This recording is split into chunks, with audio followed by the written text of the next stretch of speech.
Nancy Grace Augusta Wake was born on August 30th, 1912, in Roseneath, a suburb of Wellington, New Zealand, into a middle-class family where British settler traditions blended with Maori heritage.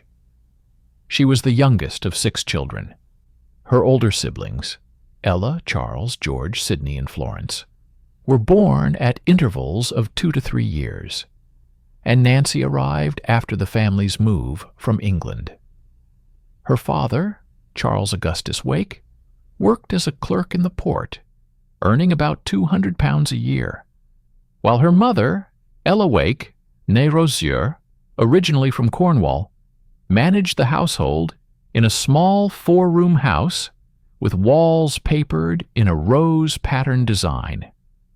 The family had roots in Maori culture.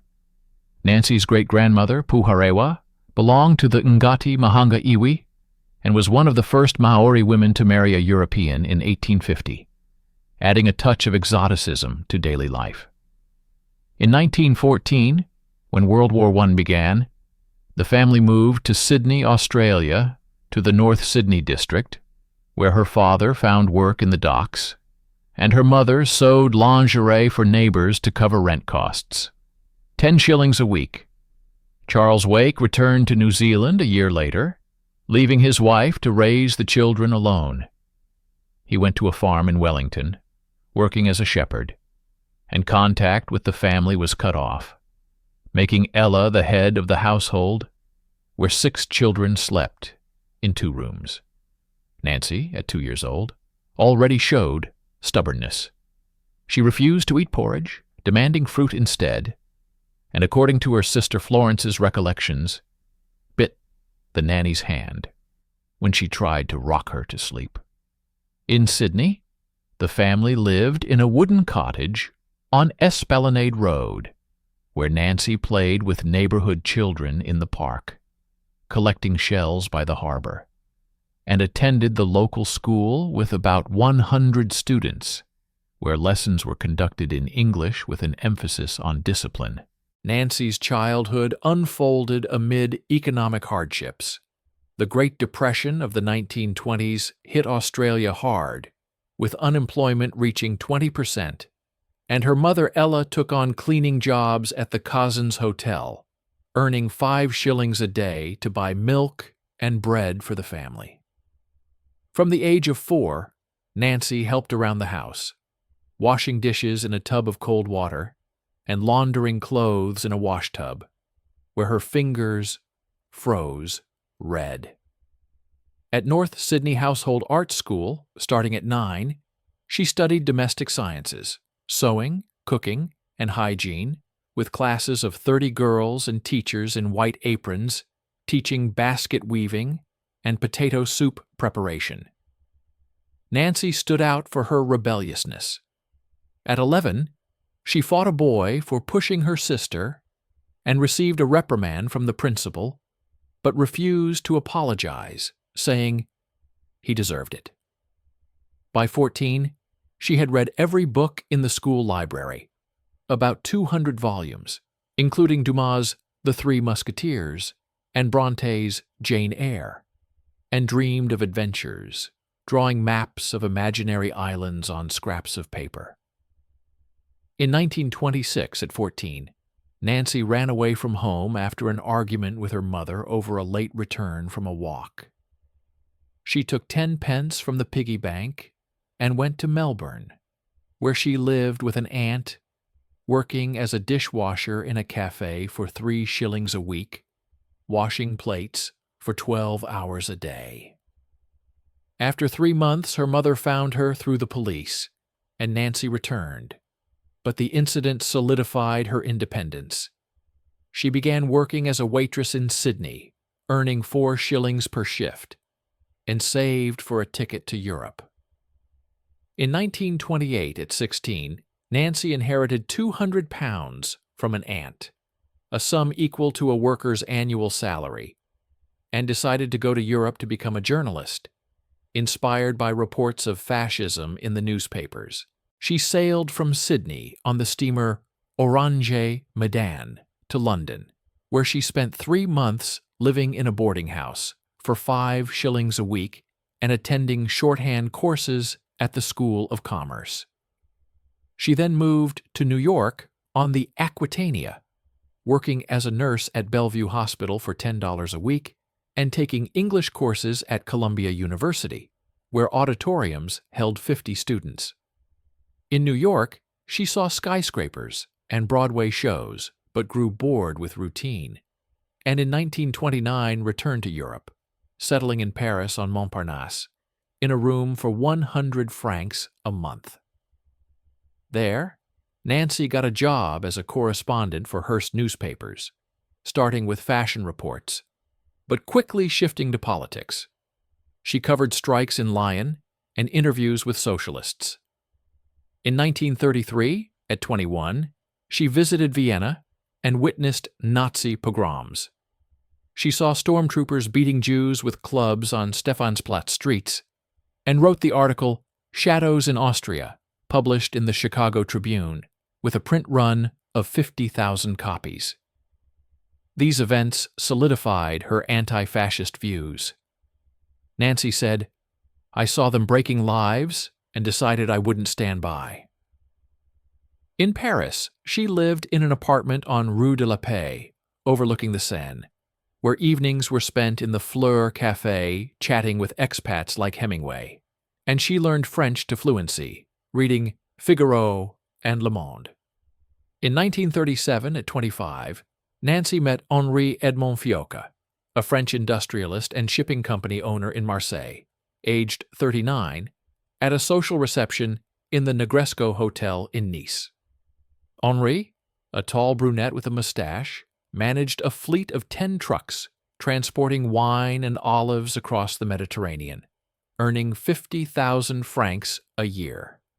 They married on December 6, 1939, in the Marseille Town Hall, in a modest ceremony with 5 guests, and Nancy became Madame Fiocca, living in a villa on a hill overlooking the harbor, where the garden spanned half a hectare with olive trees. The marriage was passionate. Henri gave her pearls and Chanel dresses, while Nancy continued journalism, covering political scandals in Bordeaux. By the start of the war in Europe in September 1939, Nancy, 27, volunteered with the Red Cross, delivering medical supplies on a Guzzi motorcycle along Provence roads. The German invasion of France on May 10, 1940, changed everything.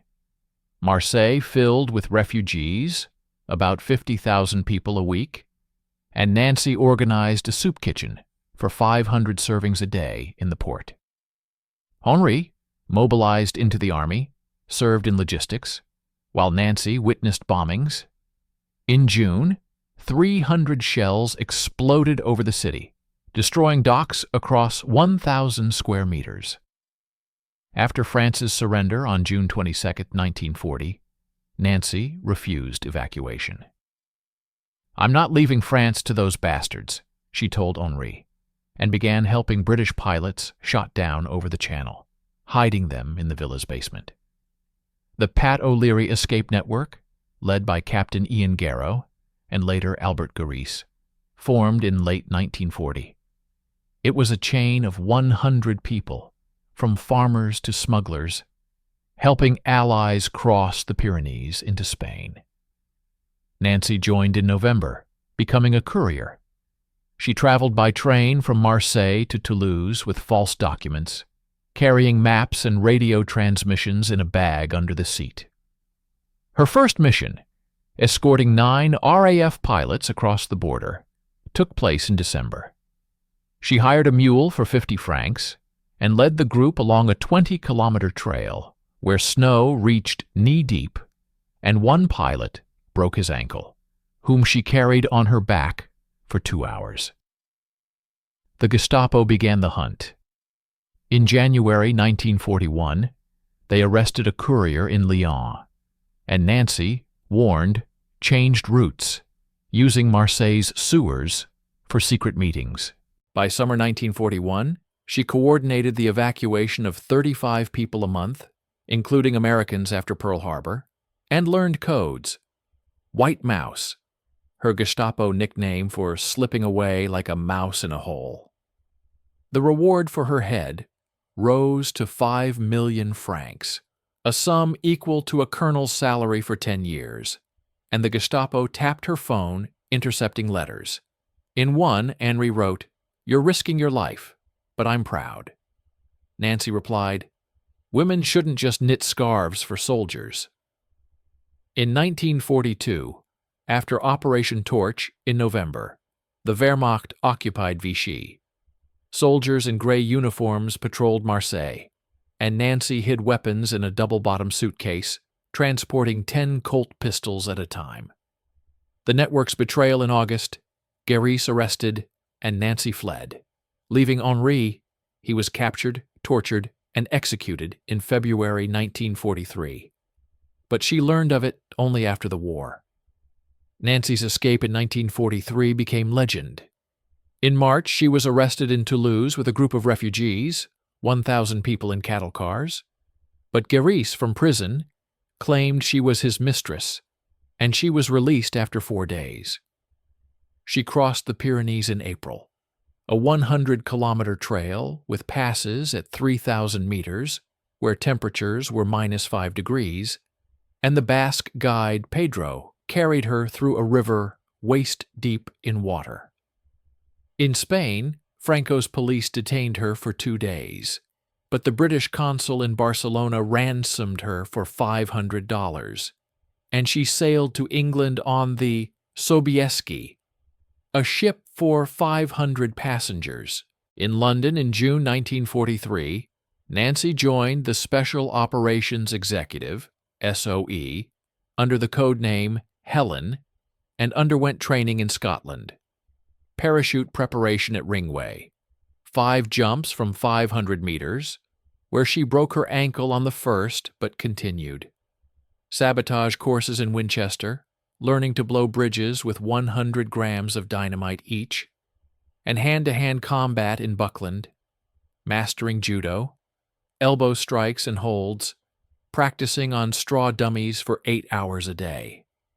Instructors noted, "She shoots better than men, hitting 90% at 20 meters with a Webley pistol." Vera Atkins, SOE curator, described her. Australian bomb, enormous vitality, sparkling eyes. By November, Nancy received the rank of captain in the First Aid Nursing Yeomanry, FANY, attached to SOE, and was ready for a mission to France. On April 29, 1944, Nancy, with John Hind Farmer, Hubert, and Dennis Rake, radio operator, jumped from a Lancaster over Allier. Her parachute snagged on a tree, and Henri Tardivat, Maquis leader, got her down, saying, "I hope all the trees in France bear such beautiful fruit this year," to which she replied, "Stop talking and get me out." The group linked with Émile Gaspard Couloir, Maquis commander in Auvergne. But relations were tense. Gaspard, 50, with a mustache and cane, was skeptical of British upstarts. SOE sent weapons, 1,100 Sten rifles, and 100 grenades each, and Nancy coordinated drops. At night, planes dropped crates of 50 kilograms each, marking positions with lamps. Her duties included distribution. She paid Maquis 100 francs a month, designating targets for sabotage ahead of the Allied landings on June 6th. On May 20th, Couloir mobilized 7,000 men. Maquis in wool sweaters and berets gathered in forests, training on Lee Enfields. The Germans attacked Montmouchet on June 2nd. 500 soldiers with MG-42s against 200 Maquis, and Nancy carried ammunition, bandaging wounded under fire. Major assault on June 10th, Wehrmacht with Panther tanks encircled positions, and Maquis retreated with 200 losses. Nancy and the team covered 150 kilometers in 3 days to Saint-Santin, stumbling through mud.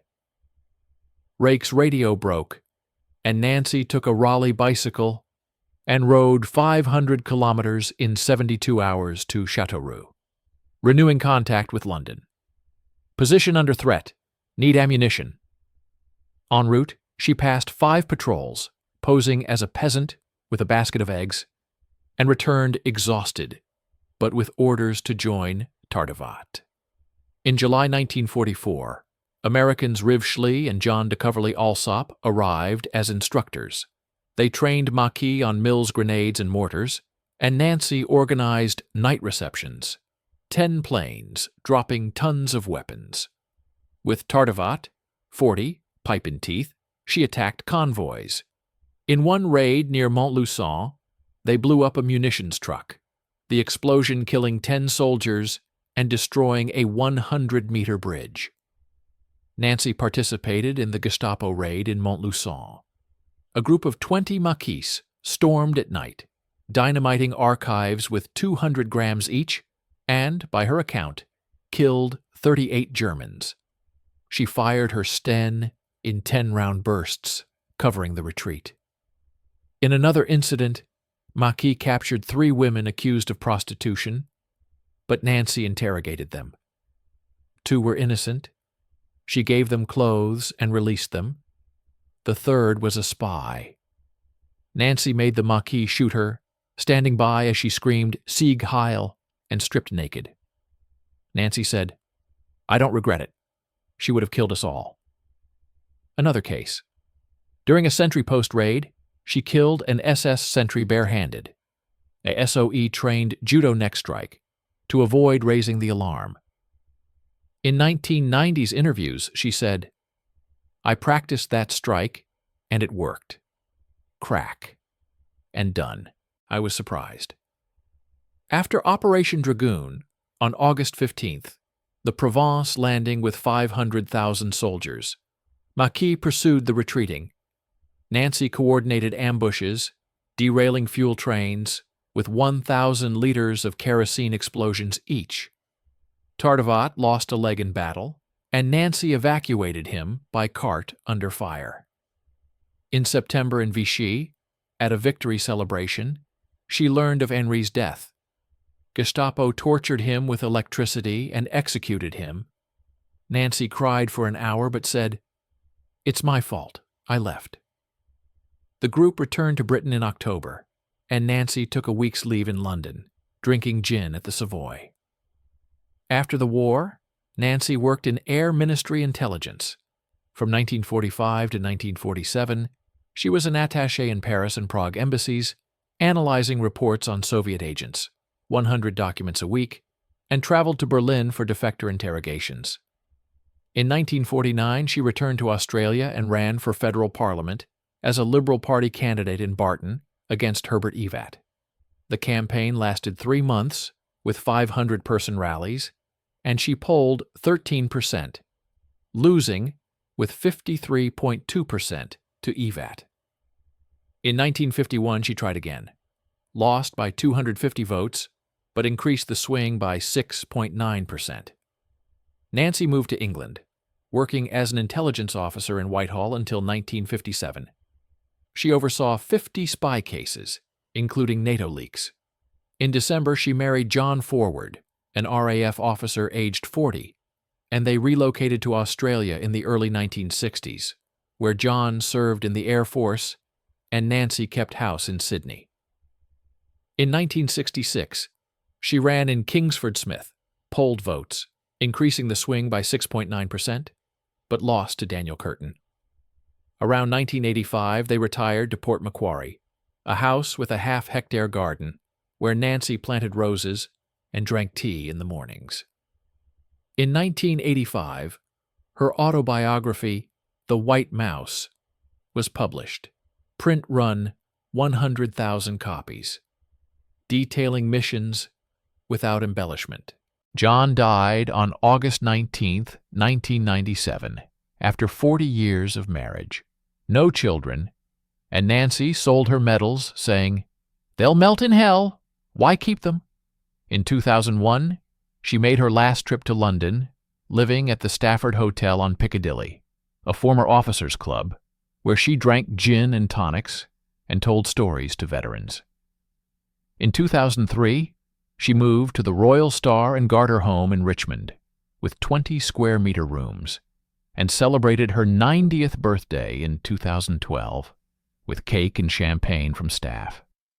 Nancy's awards began in 1945. George Medal from Britain on July 17th for gallantry in dangerous circumstances in special operations. U.S. Medal of Freedom in 1947 with bronze palm leaf, one of 987 issued during the war. Resistance Medal and Croix de Guerre from France with 2 palms and a star, 3 times post-war. In 1970, Chevalier of the Legion of Honor from France in 1988. Officer, British medals, 1939-1945 Star, France and Germany Star, Defense Medal, and Military Medal. Australia initially denied awards post-war, but made her Companion of the Order of Australia in 2004 for contributions to war memory. On November 11, 2006, Gold RSA Badge from New Zealand, the association's highest honor. Medals displayed at the Australian War Memorial in Canberra, in the World War II Hall. On June 6, 2010, a memorial pylon was unveiled in Wellington on Oriental Parade at her birthplace, a 3-meter granite pillar with inscription. Minor Planet Number 17,038, named after her, in 2001. Nancy refused Australian awards. If they give now, it's not from love. Let them shove it like a monkey with nuts. Nancy Wake died on August 7, 2011, at age 98, at Kingston Royal Hospital in London from a lung infection. She was admitted with a 39-degree fever and cough, and doctors diagnosed pneumonia. The funeral was modest at Richmond Crematorium, with 50 guests, veterans, and diplomats, where "God Save the Queen" was sung in chorus. Per her will, ashes scattered in Vernou, near Montluçon, on March 11, 2013. A group of 20, including Maquis descendants, stood by the Charente River, and the wind carried the urn over the field where she hid weapons. Her obituary entered the collection "Socialite Who Killed a Nazi with Her Bare Hands," and 144 other notable people who died this year, a New York Times 2012 edition. Nancy's legacy endures. Australian schools study her as a symbol of courage, with 10-hour per semester lessons. In France, a memorial in Allier with her 2-meter statue opened in 2005. Films: Charlotte Gray, 2002, with Kate Blanchett, inspired by her, and White Mouse in BBC Project. The book White Mouse, reissued in 30 countries, print run 500,000. Quotes like, "I flirted with Germans. Want to search me? God, what a bitch I was." Cited in museums. In 2020, for the 80th SOE anniversary, Maquis descendants gathered in Marseille, saluting her portrait. Nancy saved hundreds of lives, coordinating 350 pilot evacuations and sabotaging supply lines by thousands of tons. Her code, Helen, became a symbol in MI6 archives. In her later years, she smoked a pack a day and drank whiskey, saying, "Life is short, drink while you can."